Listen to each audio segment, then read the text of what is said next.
అందరికీ నమస్తే. గరం గరం వార్తలకి స్వాగతం. ఇయాల కూడా మీకోసం చాలా వార్తలు పట్టుకొచ్చినాం. అంతకంటే ముందుగాల హెడ్లైన్స్. ఫ్రెండ్షిప్ చేయకపోతే చంపేస్తా అంటున్న రాజేష్. అన్నా అన్నా ఫ్రెండ్షిప్ ఒప్పుకుంటావా పీక పీస్కి సంపన. రథం ముందుకు పోలేదు ఉన్నట్టుండి ఏనుగొచ్చి తోసింది భక్తుల మధ్య నుండి. ముత్తాతల కాలం నాటి అప్పు వసూలు చేస్తానంటున్న వెన్నెల. ఇట్లా కాదు గాని నువ్వు ముందుగలది మంచి మాటకు. నిన్న స్వీపర్ అయితా అని షీపురు పట్టుకొని ఊడ్చిండు. మరి అలా ఏమైతా అంటాడో మళ్ళా ఏ పంచాది ముంగటేసుకుంటాడో కదా మన రాయేషు. అన్నన్నన్న అన్నన్నన్న అన్నన్నన్న అన్నన్నన్న అన్నన్నన్న అన్నన్నన్న. ఈయనేంది ఏమో గాయనంట పడుతున్నాడు. ఓర్ వారి అన్న ప్లీజ్ అన్న ప్లీజ్ అన్న అబ్బా ప్లీజ్ అన్న ప్లీజ్ అన్న అన్న ప్లీజ్ అన్న అబ్బా ప్లీజ్ అన్న ప్లీజ్ అన్న. అసలు ఏంది ఇలా పంచాది? ఆడేం అడుగుతున్నాడు? ఈయన ఏ సెట్ కాదంటున్నాడు. నా మంచి మర్యాద కడుగుతున్నా ఒప్పుకుంటావా లేదా?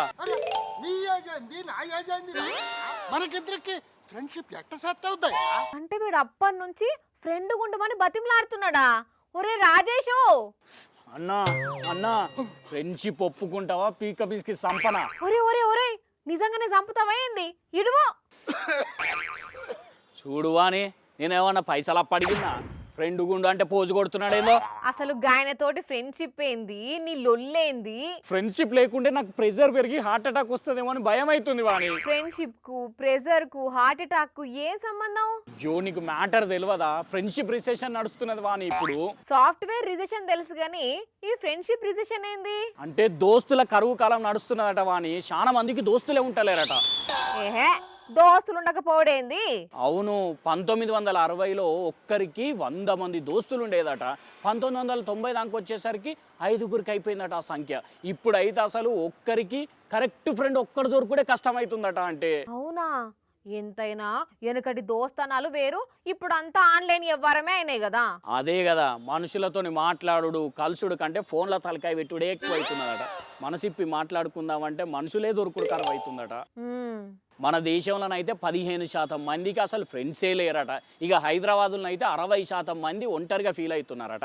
రెడ్ ల్యాబ్, యూగో అనే సంస్థలు సర్వే చేసి చెప్పినట్టు ముచ్చట. ఏ దోస్తులు లేకపోవడేంది? ఇప్పుడు నువ్వు జాబ్ చేస్తున్నావు, పక్కన వాళ్ళు దోస్తులు కాకుంటే ఏంది? కొలీగ్స్ అసలు దోస్తులే కాదట, ఉత్తుత్త దోస్తులేనట వాళ్ళు. అదేంది? ఇప్పుడు కొలీగ్స్ ఎంత క్లోజ్ ఉన్నా కానీ వాళ్ళతో ఆఫీస్ ముచ్చట్లు తప్పితే పర్సనల్ ముచ్చట్లు షేర్ చేసుకోలేం కదా.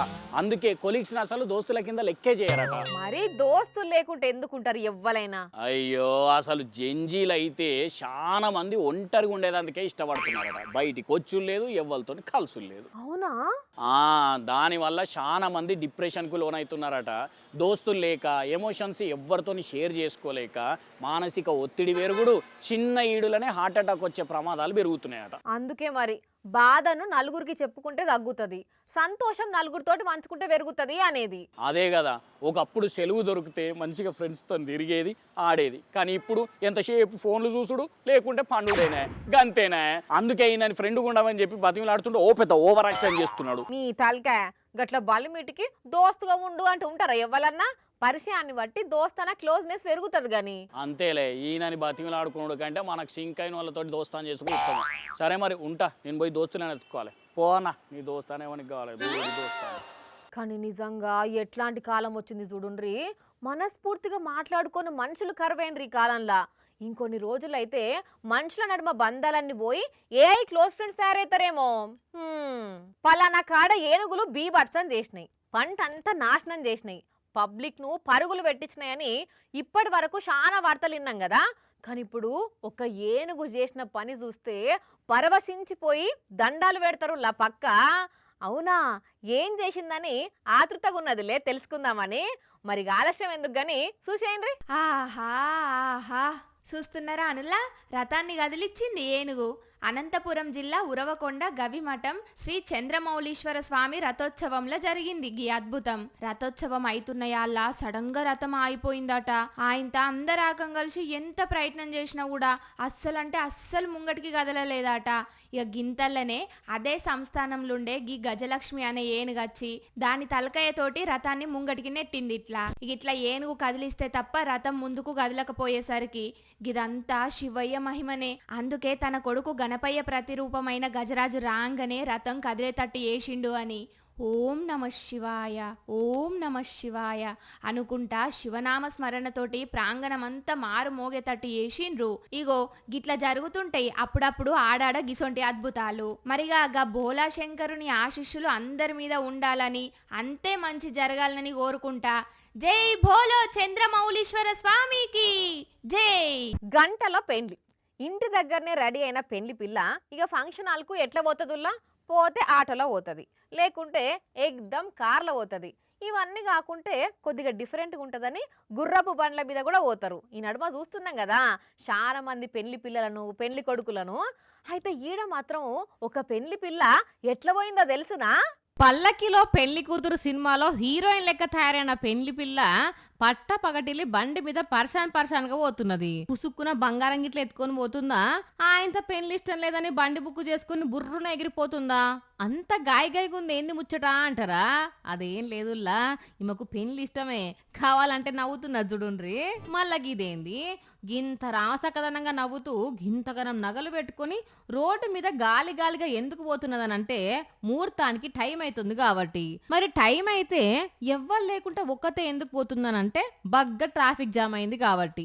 గుజరాత్ రాష్ట్రం వడోదరల లగ్గం కోసం ఫంక్షన్ హాల్కు బయలుదేరిన పెళ్లి పిల్లకు రోడ్డు పక్కన మరమ్మతులు చేయంగా ఎక్కడికక్కడ ట్రాఫిక్ ఆగి కార్లనే 2 గంటలు చిక్కుకొని పోయిందట. కారు ఎటు కదిలే పరిస్థితే లేదట. ఇంకో దిక్కోటి పెళ్లి కొడుకేమో ఏమా ఇంకా వస్తలేవు, ముహూర్తం దాటిపోతుంది, వస్తవా రావా, అసలు నీకు పెళ్లి ఇష్టం ఉన్నదా లేదా అన్నాడట. గంతే దెబ్బకు కారు డోర్ తీసి కాబోయే శ్రీవారి మాట ఇలువ ఇచ్చిన పెళ్లి పిల్ల ఇగో బండి ఎక్కిపోయిందన్నట్టు. ఆఖరికి కరెక్ట్ టైంకే లగ్గమైందట. కానీ సుడుండ్రుల్లా ఎంత కథ నడిచిందో. పెళ్లి పిల్లని చూసి మనమే గింత పర్సన్ అయినామంటే అక్కడ జనాలు ఇంకెంత పర్సన్ అయినరు. గాలికి తిరుగుకుంటా ఆ పెళ్లి పిల్ల ఎంత పర్సన్ అయిందో గాని పెళ్లి పిల్ల రోడ్డు మీద గిట్లా తయారైపోవడం మాత్రం చిత్రంగా ఉన్నది. పోన్రి, మీరు మెడికల్ కొట్టు నడుపుతున్నారా, లేకుంటే బజ్జీల కొట్టు నడుపుతున్నారా, అదే కాకుంటే కిరాణా కొట్టు నడుపుతున్నారా? అయితే మీరు జాగ్రత్త, మీ సొమ్ములు కూడా జాగ్రత్త. అసలుకే బంగారం వెండి రేట్లు పెరిగినాయి. అగో దుకాణాలు నడిపితే మేమెందుకు జాగ్రత్తగా ఉండాలి? దానికి బంగారం రేట్లు పెరిగిన దానికి సంబంధం ఏందనంటే కస్టమర్లు అందరూ కొనేతందుకే రారుల్లో.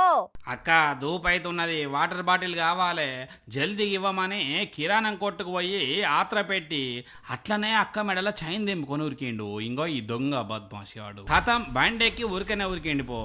వాడు ఇంకేడ దొరుకుతాడాక? పాపం అక్క చూడుర్రి ఎంత ఆగమాగం అవుతున్నదో. ఎన్ని రోజుల నుంచి అక్క మెడల బంగారం మీద నజరు పెట్టిండో కానీ ఇద్దరు దొంగ దోస్తుగాళ్ళని తెచ్చుకొని వాళ్ళను బండి చాలు చేసి ఉంచామని చెప్పి వీడొచ్చి వాటర్ బాటిల్ అని నాటకం ఆడి చైన్ తెంపుకొని పోయిండు. కానీ సీసీ కెమెరాలకు దొరికిపోయిండు. పోలీసులు కూడా కంప్లైంట్ తీసుకొని ఎత్తుకుతున్నారట. కానీ చూసిన రానోళ్ళ ఎంత పని చేస్తున్నారో గోషియాళ్ళు. చూస్తే చదువుకున్న పోరాళ్ళ లెక్కనే ఉన్నారు కానీ చేసేదేమో ఇటువంటి దొంగ పనులు. జడ్చర్లా జరిగింది చైన్ స్నాచింగ్. కానీ దుకాణాలు నడిపేటోళ్ళు జర జాగ్రత్తగా ఉండదు, కస్టమర్లు అని అందరిని నమ్మకూర్రి. ఇక ఇది ఇటు చూస్తే ఇటు కామారెడ్డి జిల్లాలోనేమో ఈ అన్న చుట్టాలు ఇంటికి పోతూ నడిమిట్లా వాటర్ బాటిల్ తీసుకుందామని బండి ఆపితే ఈ దొంగోడు చైన్ తెంపకపోవాలని చూస్తే అందరు పట్టుకొని కట్టేసి కొట్టి పోలీసులకు అప్పచెప్పిండ్రు. జనాలు చూస్తున్నారు కదా బంగారం రేట్లు పెరిగినాక దొంగలు ఎక్కువయ్యారు.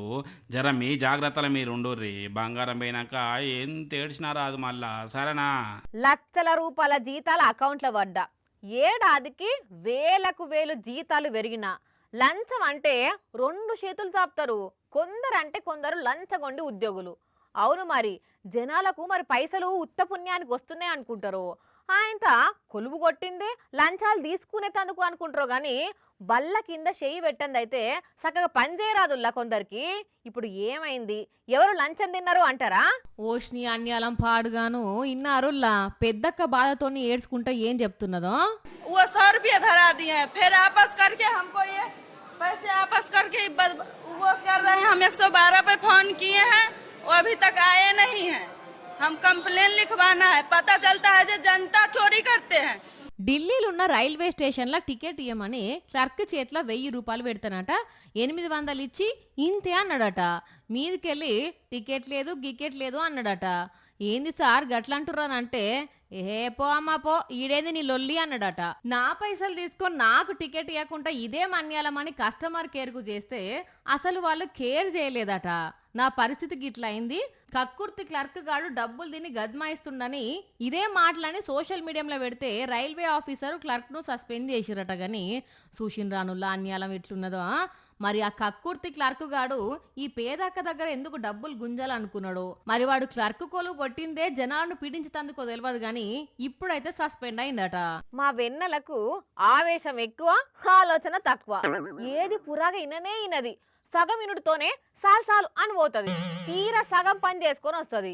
ముత్తాతెవలో అప్పిచ్చేది ఉన్నదట అన్న గంతే. ముచ్చట పురా వినకుండానే నేను పోయి వసూలు చేసుకొస్తా అన్నది. అసలు ఈ పిల్ల ఎవరి దగ్గరికి పోయింది, ఎవరిని డబ్బులు అడుగుతున్నదో కదా. మా తాతకి ఎవరికి 1,00,000 రూపాయలు అప్పిచ్చేది ఉన్నదట. మంచిగా పోతా వసూలు చేసుకొని వస్తా, అప్పుడు పైసలన్నీ నాకే. అబ్బా, పైసలన్నీ వస్తే మస్తుగా బంగారం కొనుక్కోవచ్చు, కొత్త కొత్త బట్టలు కూడా కొనుక్కోవచ్చు. అమ్మో, అస్సలు గిట్లా నవ్వుకుంటా పోవద్దు, సీరియస్ గా పోవాలి. ఓ వెన్నెలా, ఏడిపోతున్నావు? నేనేం ఏడికోతలేను, సలికే పోతున్నా.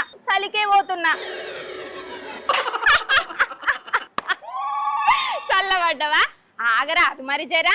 ఇగో నీకు పైసలు ఎట్లా వసూలు చేయాలనో అస్సలు తెలియదు. నాకైతే మస్తుగా తెలుసు.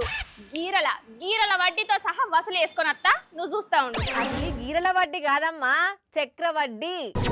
చక్రాలన్నా గీరలన్నా ఒకటే కదక్క. ఇగో ఏం కాదు, నేను పోయి వసూలు చేసుకొని వస్తా, నువ్వు అట్లనే ఉండు. ఓ వెన్నెలా ఏహే ఉండు నువ్వు. తీయి నువ్వు. హలో, నా కోపం వస్తే మామూలుగా ఉండదు. నేనెవరో ఎరికేనా నీకు? తెలియదు. ఇట్లా కాదు గాని నువ్వు ముందుగలది మంచి మాటకు. చాక్లెట్ కాదు నేను అడిగింది. మరి బిస్కెటా? ఇంగో చాక్లెట్లు బిస్కెట్ల కోసం వచ్చిందని లెక్క కనబడుతున్నా నీకు నేను. మరి చెకోడి కావాలనా? ఇగో అన్ని నువ్వు చెకోడి పకోడి లెక్కలు చేయకు చెప్తున్నా. మంచి మాట కొద్ది మా తాతకు మీ తాత ఇయ్యాల్సిన డబ్బులు తీయి ముందుగాల. మీ తాత మా తాతకు అప్పిచ్చిండా? సాక్ష్యం ఉన్నదా? ఇగో అప్పు కాగితం. ఏం రాసలేదు కదా. ఏంది? ఏం లేదా? జర మంచిగా చూడు, ఏదో ఒకటి రాసి ఉంటుంది చూడరా జర. ఏం లేదంటే మన స్వతంత్రం కంటే ముందు ఇచ్చిన అప్పు కాగితమాయే, ఇప్పటిదాకా ఉంటదా? మలిగిపోదా? గో జర చూసి నువ్వు ఇయ్యు ముందుగా ఇయ్యి నువ్వు. 5 లక్షలు అయితే లేవు గాని 5 అయితే రాసింది.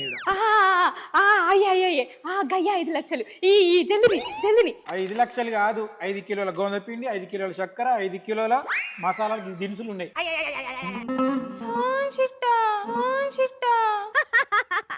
మరి ఇంటున్నా చెప్తుంటే తాతకు అప్పున్నరట అనగానే ఎవరి తాత అప్పెవరు తీసుకున్నారు అనేది తెలుసుకోవా?